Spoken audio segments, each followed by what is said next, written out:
Hola a todos los maestros y futuros educadores, bienvenidos a otro episodio de Voces Normalistas. En esta ocasión hablaremos de nuestra jornada, hablando de diferentes puntos en diferentes materias. Vamos a hablar de diferentes temas con mis compañeros normalistas como Michelle, Carol, Dana y Juan. En esta ocasión vamos a hablar de una materia muy importante para nosotros, que es la materia de intervención. Para empezar, vamos a hacer una pregunta a la maestra, aquí Michelle. Para ti, ¿cómo fue la elaboración de los materiales permanentes?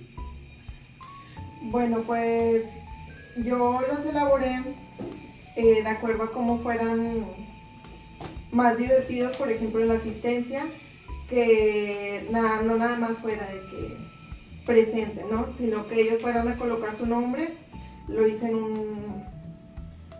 como en un hielo seco, pegué los nombres y cada alumno al mencionar su nombre pasaban y, por ejemplo, si alguien faltaba, iba y ponía su nombre en quien faltó. Para el reglamento, pues eso yo se los hice, ya que son niños de primero y no podían escribirlo. El día de ayudantía, vi que les faltaba a ellos, o sea, que incumplían, por así decirlo, y fue lo que usé para mi reglamento. ¿Para qué grado fue esto? Primer grado. ¿Primer grado? ¿En qué escuela? Pedro Ortega Baltasar, en Calles. En el municipio de Montemorelos, pero a extensas de Montemorelos, fuera de la zona urbana, por así decirlo. Ajá. Para la maestra Carol, le quiero hacer una pregunta muy importante. ¿Cómo implementaste estos materiales permanentes ahí en el aula?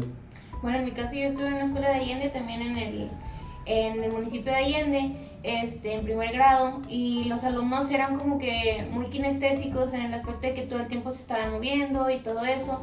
Y en cuestión del dado, yo conforme al bote mágico, que era que tenían que sacar su nombre y todo eso, yo les presentaba el cubo y ellos sacaban el nombre de la persona que le tocaba y la persona que lo tenía, ¿verdad?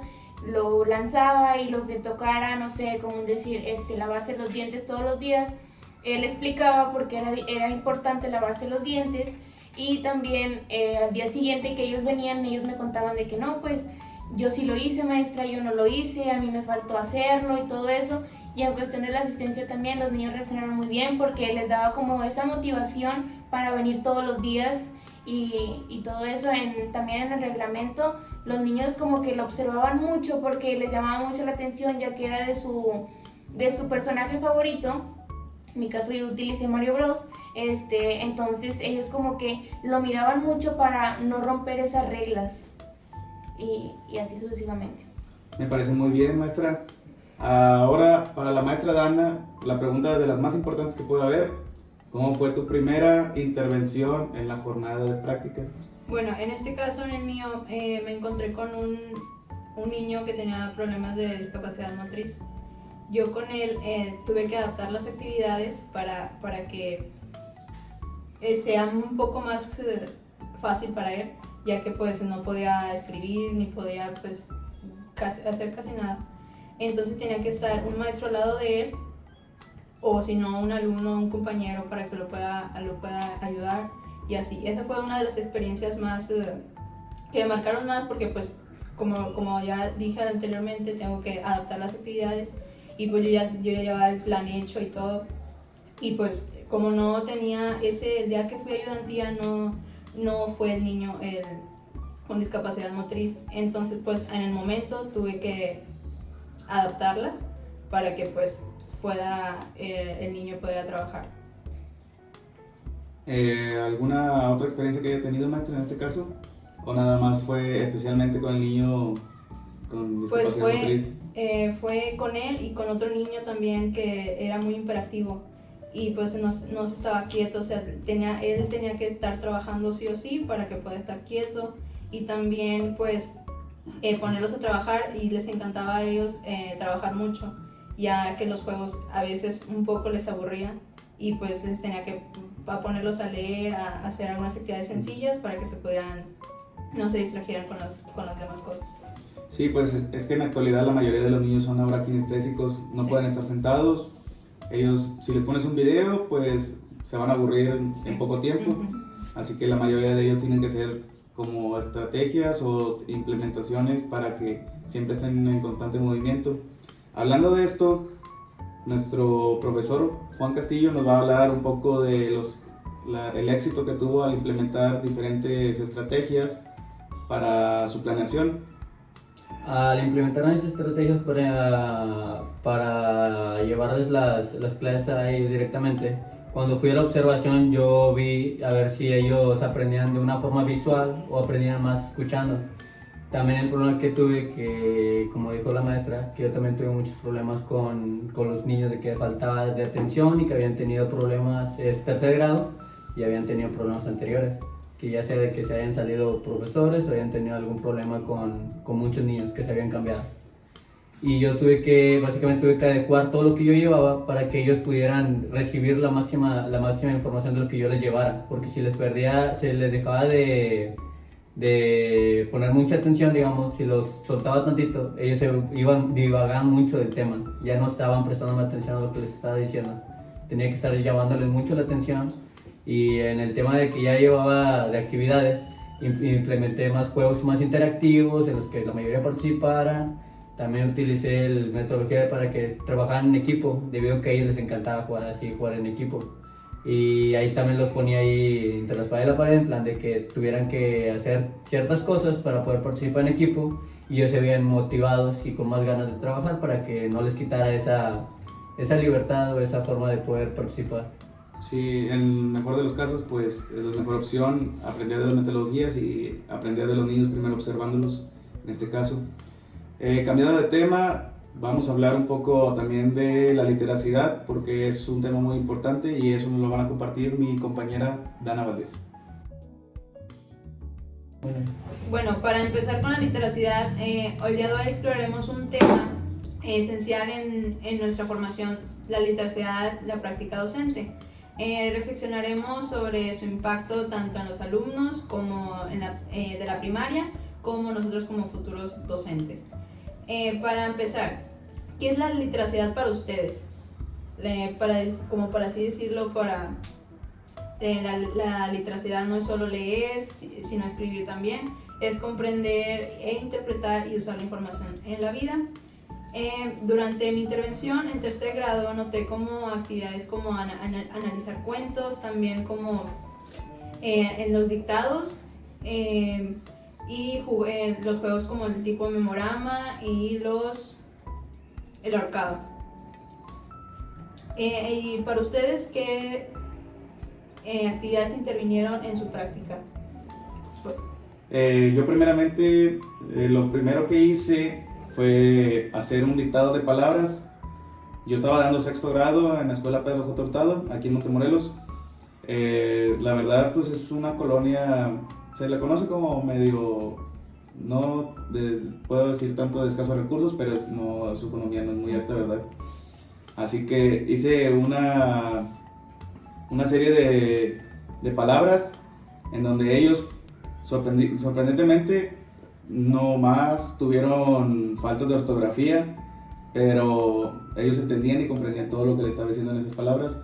Así que se me hizo que en su escritura estaban, yo digo que en un 7 de 10, por así lo cuantificamos ese número. Y en la lectura, todos sabían leer, unos un poco más lento que otros, pero solo me tocó una niña que ella se acercó hacia mí y me dijo: yo no quiero leer, profesor, porque todavía no sé leer muy bien. Eso sí me preocupó porque estábamos en sexto de primaria.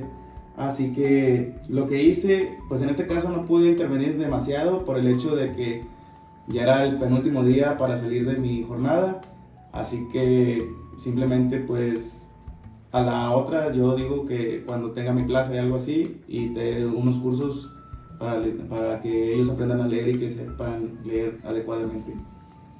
Bueno, ¿alguien más que quiera contarnos sobre su experiencia con las actividades de literacidad? Yo en mi caso, yo les implementé directamente relacionándolos con el tema de la escritura, porque yo daba tercer grado. Simplemente tuve muchos problemas con ellos que estaban muy rezagados, estaban muy atrasados al nivel que deberían de tener para alumnos de tercer grado. Y de que en plan de que si les ponían un dictado, no me lo podían escribir, o sea, no me lo podían transcribir de lo que yo les estuviera diciendo, no me lo podían transcribir a letra.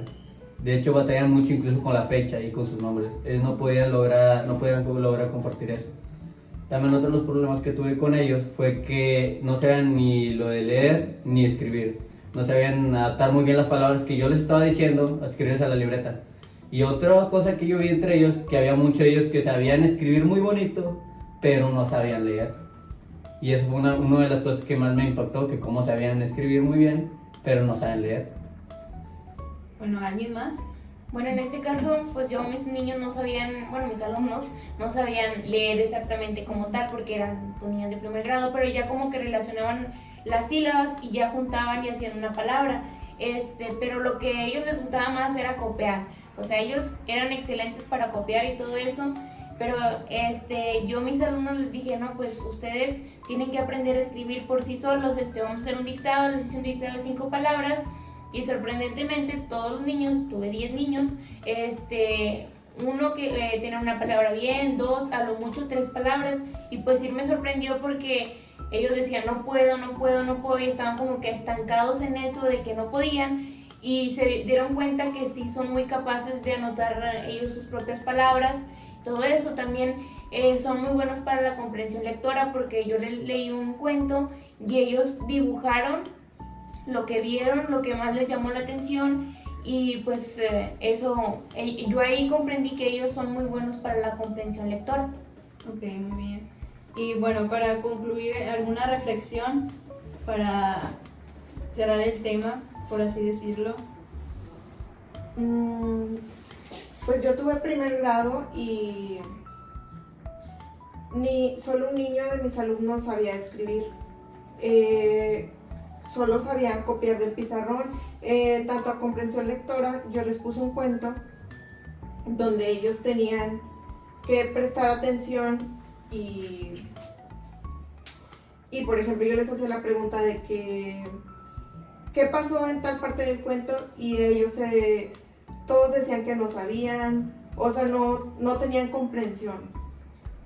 Entonces, pues ahí tuve que hacer unos cambios en la clase, en todo, ya que pues solo un niño sabía escribir y batallaba mucho. En tu caso sí fue muy complicado ver lo de la lectura y escritura. Sí, tuve que cambiar la mayoría del plan que ya llevaba y pues adecuarlo en el momento de la clase. Bueno, la literacidad es clave pues para fundamentar a los alumnos que sean más creativos y más críticos. Nos renta mejorar como docentes y reflexionar y ajustar nuestras estrategias que nos permite transformar vidas.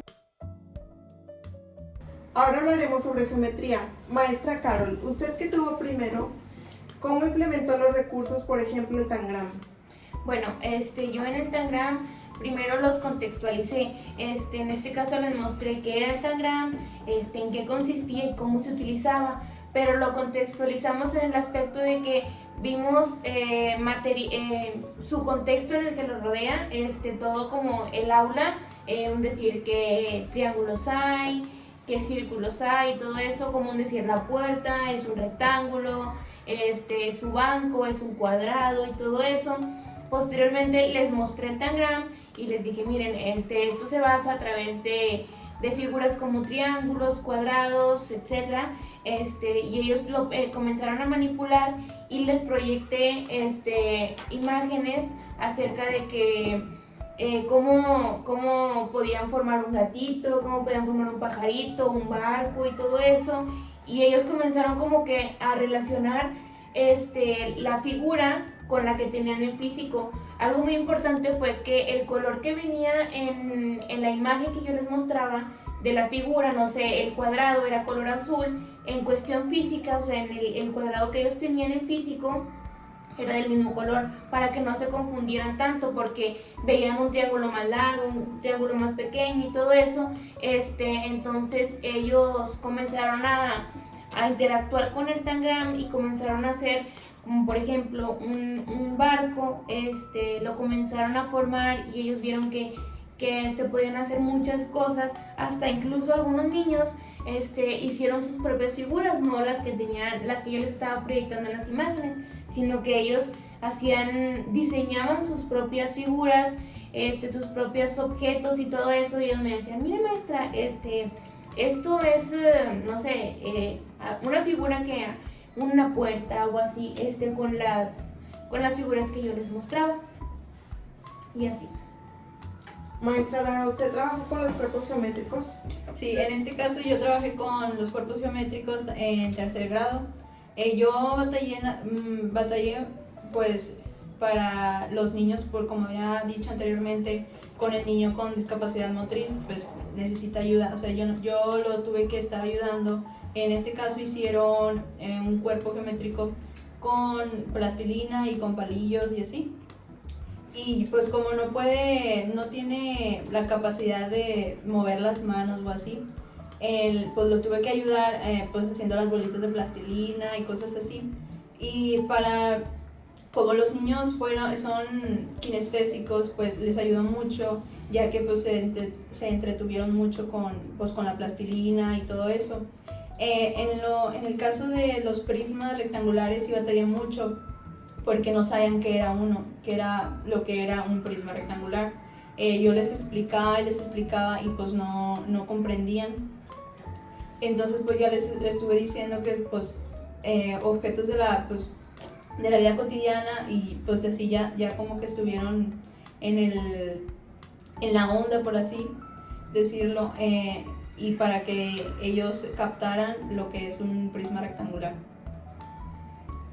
Maestra Alexis, usted también trabajó con cuerpos geométricos, ¿nos puede decir cómo los implementó? Yo también trabajé con cuerpos geométricos en este caso, pero para niños de sexto de primaria. Yo lo que implementé fue un poco parecido a la maestra, también utilicé plastilina, pero en este caso lo que yo hice primero fue plantearles una problemática al inicio de la clase, de que preguntarles que para ellos que era un prisma y un cono. En este caso muchos sí me supieron responder, ya que pues es una edad más avanzada que la de mi compañera. Entonces empecé a dibujarlos y que ellos en la plastilina hicieron los moldes. En este caso, para hacerlo un poco mejor, yo llevé vasos en forma de cilindros para hacer como una tipo ciudad o edificios. Les di un pedazo de cartón de huevo donde ellos ponían así en este molde y hacían como un tipo ciudad, y implementé como un concurso para que ellos se animaran a participar todos en equipos de 3 o en parejas. Y también me tocó dar las características del círculo. Primero hice eso para que tuvieran atención, para que ellos me pusieran atención después cuando fuera la teoría nada más. En este caso implementé eso, y a muchos de ellos pues la verdad les gustan mucho las matemáticas y pusieron demasiada atención y pudieron aprender qué era la circunferencia, el perímetro y el área del círculo.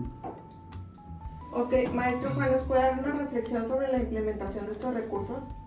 En mi caso, la implementación de los recursos fue que iba directamente con el entorno, de que yo los llevaba afuera a que vieran todo el entorno de la naturaleza, y les empecé a explicar el por qué es importante cada figura y todo eso en cada, puedo decirlo, en cada edificio, en cada objeto, el por qué existían esas figuras en el entorno exterior.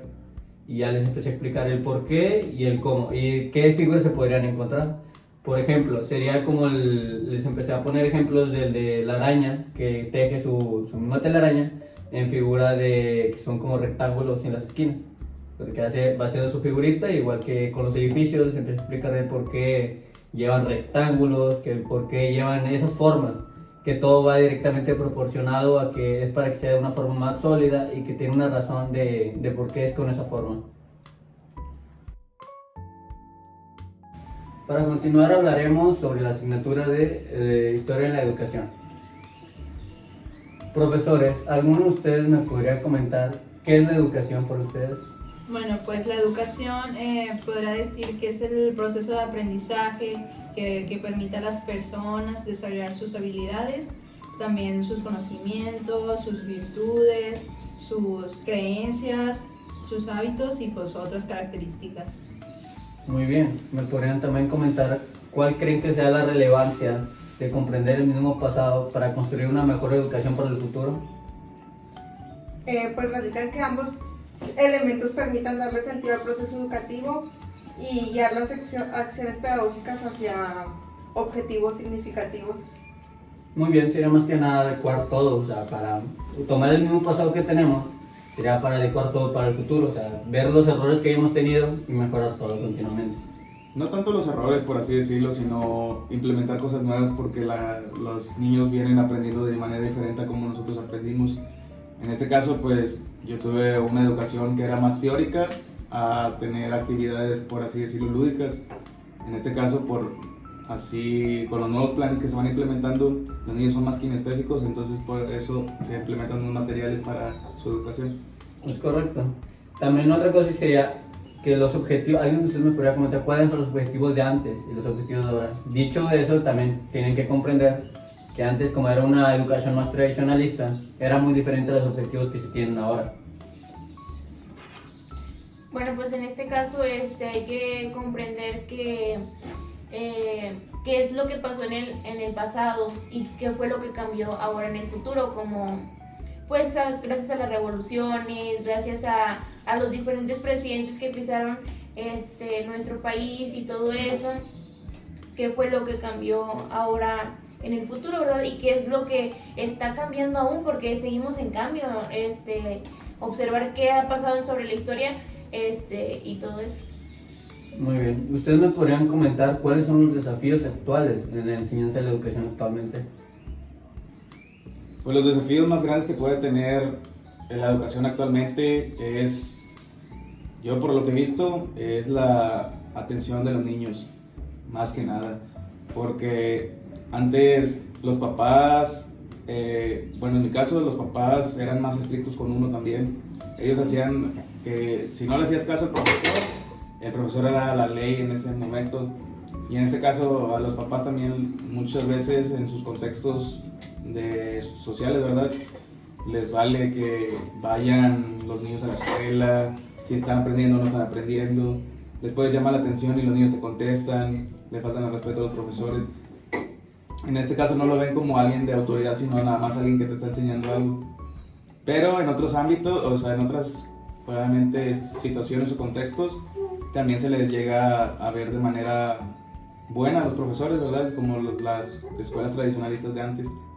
Y pues también cambió ahora, implementaron de que unieron varias asignaturas en los campos formativos, que ahora son 4 campos formativos, que es la ética, los saberes, el lenguaje y ¿cuál era el otro? Desarrollo, ¿no?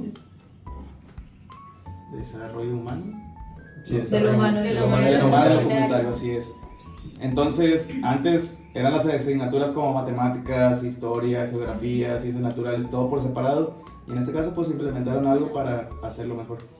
Muy bien, y otra de las cosas que les quería preguntar a ustedes sería que, ¿qué propuestas podrían proponer ustedes para mejorar la educación en acorde a todo lo que ha pasado antes? Digamos, como antes que era más que nada la escuela tradicionalista, ahora metieron más las cosas sociales, más de meterse más en, digamos, en el ámbito del niño. Lo humanista, dices tú. Sí. Pues podría ser algo a los niños les llame la atención, porque pues como antes era muy, por así decirlo, que era muy aburrido enseñar la historia y pues era pura lectura, puras fechas y todo lo que se tenga que ver con la historia. Y pues ahora pues meter juegos, algo que les llame la atención a los niños para que aprendan un poco más y pues para que les llame la atención aprender sobre lo que es la historia de antes y pues lo de un futuro. Sí, más que nada lo que dicen mis compañeros, hacerlo más didáctico, más dinámico y no solamente estar dentro del aula, porque eso también los cierra mucho y no tienen ese conocimiento que se necesita, no lo aprenden de manera correcta, porque pues los niños, como lo dijeron ahorita, necesitan estar en constante movimiento y aprender las cosas mediante el juego. Eso nos lo han implementado mucho en las materias, que esto debe ser mediante el juego, situaciones didácticas y muy dinámicas, y no solamente dentro del aula, sino que en el contexto de escolar, incluso en el comunitario, porque puedes incluir a los padres de familia y así sucesivamente. Muy bien, compañeros, serían todas las preguntas de esta materia. Pasaremos a la siguiente. Bueno, ahora nos vamos a adentrar un poco en la materia de historia, su aprendizaje y su enseñanza, que viene siendo algo más similar a lo que acabamos de ver ahorita con nuestro compañero Juan. En donde vamos a hablar sobre nuestra primera jornada de práctica docente, y pues en este caso nosotros hicimos una sesión para ir a la escuela a donde nos tocó, y yo quería que ustedes me expresaran su experiencia con esa sesión, cómo les fue, qué fue lo que implementaron y cómo reaccionaron los niños hacia eso. Bueno, yo sobre esa actividad, yo tuve tercer grado en la escuela primaria Pedro Ortega Baltazar. En este caso, mis alumnos ya sabían mucho sobre la actividad, sobre que era la historia de Cristóbal Colón. Ellos ya sabían sobre quiénes eran, cómo se llamaban sus barcos, todo sobre el descubrimiento de América. Y pues no tuve muchos problemas con eso, porque pues ya sabían la mayoría de la información. También pues como pasó el tiempo y todo, pues les estuve haciendo pues actividades sencillas, por ejemplo como un Simón dice, también sobre un cuento sobre el descubrimiento de América, algún video que les llamara la atención, porque pues mis alumnos eran de mucho, que les llamara mucho la atención para que puedan poner atención y puedan comprender pues lo que es la actividad y pues un poco más sobre el tema. Y después ya como para relajarlos un poco sobre el tema, les puse alguna actividad de dibujar o colorear un dibujo sobre el descubrimiento de América. Bueno, en cuanto a la actividad, yo tuve el problema en que les encargué tarea para la actividad y no la llevaron. Entonces tuve que adecuar toda la planeación de ese día a algo con lo que pudiera trabajar sin esos materiales que había pedido. Pero después de ahí todo salió muy bien. Oigan, y no sé si notaron ustedes que perdón, en su jornada, no sé si notaron ustedes que la historia a los niños les parece un poco compleja, incluso aburrida, ya que pues los estudiantes tienden a percibir la historia como algo lejano y desconectado a su vida de ahora, a su vida cotidiana y todo eso. Y también porque ellos tienden a que la materia de historia es como que tenemos que percibir, aprendernos y memorizarnos los nombres, las fechas y los lugares, y es un tanto aburrido para los niños aprenderse tanta información en una sola lectura, y también complica comprender los procesos largos y abstractos, pero también, bueno, algunas alternativas que yo pienso que son importantes para superar la complejidad de todo esto es relacionar eventos históricos con problemas contemporáneos para mostrar su impacto en la vida actual. Pues era lo que estábamos platicando en la materia de historia y su enseñanza, historia de la educación, era lo que estábamos hablando, de contextualizarlos de la vida pasada, ahora, qué es lo que ha cambiado y todo eso.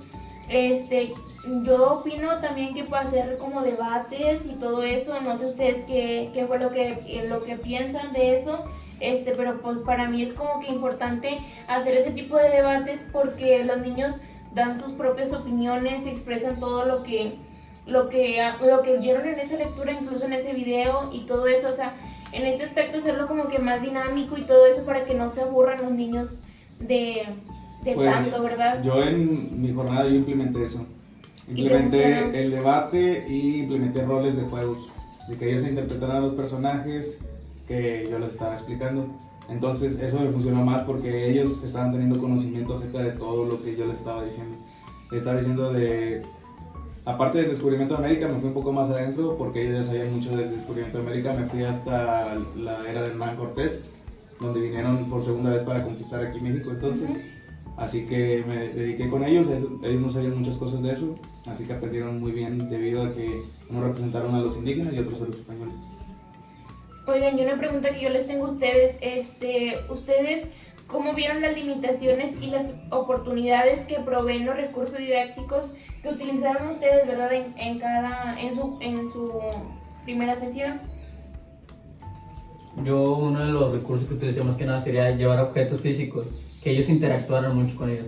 Digamos, como era acorde a lo del descubrimiento de América, yo llevé directamente los 3 barcos y con su diferencia de tamaño, que sea la niña, la pinta y la Santa María, cada uno de un tamaño diferente. También lo que así como habían comentado, que los niños ya vienen muy informados de ese tema. Como ya lo ven diario, digamos que ya es una información que ellos ven muy seguido en toda su educación. Ellos me sabían decir muy bien de que cuántas personas iban arriba de los barcos, quién era el que lo llevaba, cuál era el nombre de cada uno.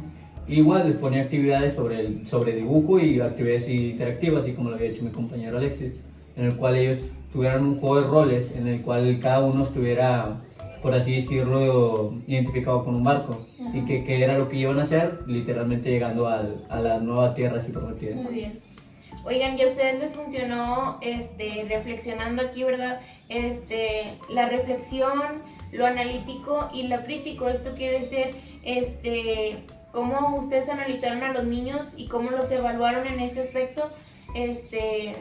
¿Les funcionó o no funcionó o tuvieron que cambiar de estrategia, perdón? Pues de mi parte sí me funcionó. Reflexivamente, primero con la observación, analicé qué es lo que tenía para los niños, ¿verdad? En este caso, como ya lo habíamos explicado durante todo el podcast, los kinestésicos son los que mayoritariamente están. Así que podemos implementar las 3 cosas, pero hacer una actividad que sea kinestésica para que ellos aprendan todavía más. O sea, le puedes mostrar un video o le puedes que lea algo, ¿verdad? Pero al final de cuentas, las actividades manuales son las que más les atraen, más. Y analíticamente hablándolo, entonces es algo positivo, ¿verdad? Esta situación, así que, y críticamente, pues lo cuantificamos en las evaluaciones que tenemos para ellos. Entonces, me parece que así se puede evidenciar el dominio que tienes en cada uno de esos aspectos. Muy bien. Bueno, pues muchas gracias y vamos a pasar con la siguiente materia. Vamos con la materia de pedagogía y su enseñanza. Hoy les vengo a traer varias preguntas a mis compañeros, la cual, ¿por qué creen que es importante implementar estas pedagogías en la educación primaria? Bueno, pues la pedagogía son importantes en la educación primaria, pues porque permite a los docentes que adapten su enseñanza en las necesidades de cada niño, lo que contribuye pues al éxito educativo de los estudiantes. Por ejemplo, pues el aprendizaje significativo, pues que se centran en el aprendizaje que sea integral y significativo para los niños. La individualidad, pues los docentes pueden adaptar su enfoque a las necesidades de cada niño. Y pues la participación activa, pues que la pedagogía promueve pues la participación activa de los estudiantes. Cualquiera de ustedes me podría comentar cuáles son los beneficios que las nuevas pedagogías traen a los mismos estudiantes. Pues aportan múltiples desafíos como adaptación a diferentes estilos de aprendizaje, fomento del pensamiento crítico y creatividad, desarrollo de habilidades socioemocionales, aprendizaje significativo, fomento a la autonomía y muchos más. También hay que entender que este mismo de las pedagogías se trata más que nada de entender que son formas de enseñanza, en pocas palabras. O sea, sería acordemente que sea tú ver el contexto en el cual se encuentra el niño o la comunidad en la cual estás impartiendo tus clases, o como nosotros ejerciendo nuestra jornada, y simplemente crear pedagogías acordes a ese contexto. Pues en este caso la pedagogía la utilizamos cuando hacemos nuestras planeaciones, ¿no? Ahí es donde contextualizamos a las pedagogías, ya que tomamos las necesidades de los niños y sus estilos de aprendizaje, y todo eso para que la pedagogía entre en las materias y todo eso. Exactamente, por eso de hecho nos dan los 2 días que son de ir a revisar, de practicar la escuela, Relativo. para ir a ver más que nada la comunidad y cómo está el contexto de todo. Exactamente. ¿Cómo se diferencian de los enfoques tradicionales de la enseñanza? ¿Cuáles son las diferencias de las pedagogías actuales, de las cuales que estamos metiendo más lo social o más lo emocional, a las pedagogías de antes, que eran más tradicionalistas? Pues yo creo que no hay, o sea, sí hay cambio, pero tiene que haber siempre esa parte teórica, ¿verdad? No puede ser todo juego y aprender jugando, tiene que haber una parte teórica para que todo sea implementado. Así por eso entra la pedagogía y la didáctica, que la pedagogía es la teoría de cada una de las cosas que hacemos y la didáctica viene siendo la práctica de lo que aprendiste en la pedagogía. Entonces lo que hicieron ahora es unir estas dos y que fuera más recreativo para cada uno de los niños y no sea nada más estar sentado en el banco escuchando al profesor y si haces cualquier ruidito te levantas, vaya a haber un castigo por parte del profesor porque no estás poniendo atención.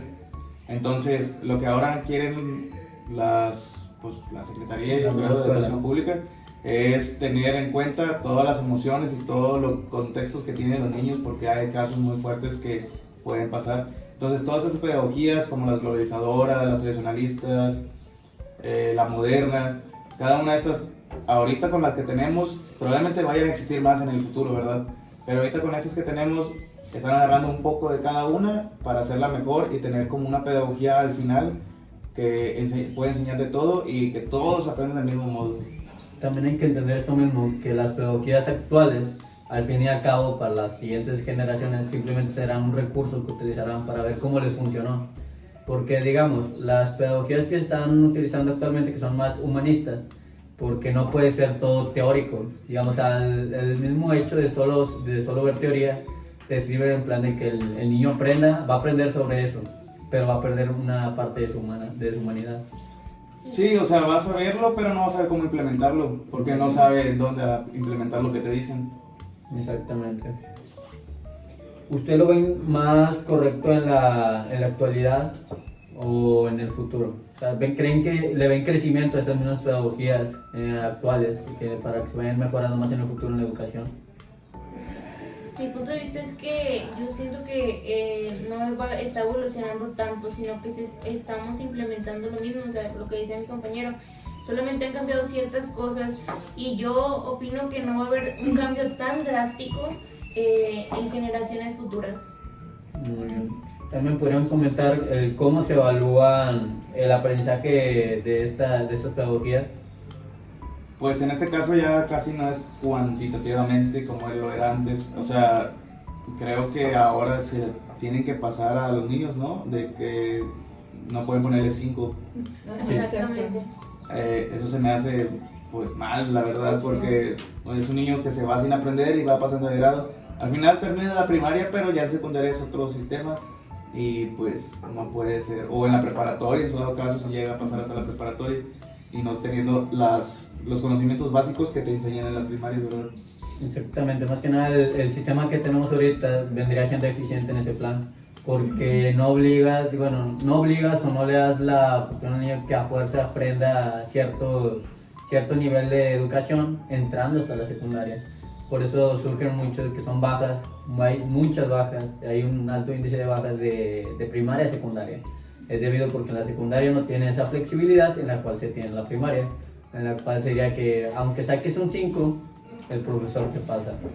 Y en el secundario no se tiene esa consideración y por eso es muy bajo el porcentaje de niños que pasan directamente. No, y por eso mismo los niños se hacen en cierto modo flojos, porque ellos dicen, no, pues como quiera me van a pasar. Si yo no hago nada, no traigo nada, como quiera me van a pasar. Entonces tú desde la primaria lo estás enseñando a ser de cierto modo, como se dice, flojos, porque pues, o sea, no les interesa, al cabo que saben que como quiera se van a graduar. Y así. Muy bien, eso sería todo en el podcast de pedagogías y concluimos todo el podcast de todas las materias con este último. Muchas gracias por vernos en este episodio llamado Voces Normalistas, al lado de mis compañeros Juan Castillo, Dana Valdés, Carol Ollervides y Michelle Mendoza. y su servidor Alexis Serrano. Fue un gusto estar con ustedes y espero este podcast les haya agradado mucho.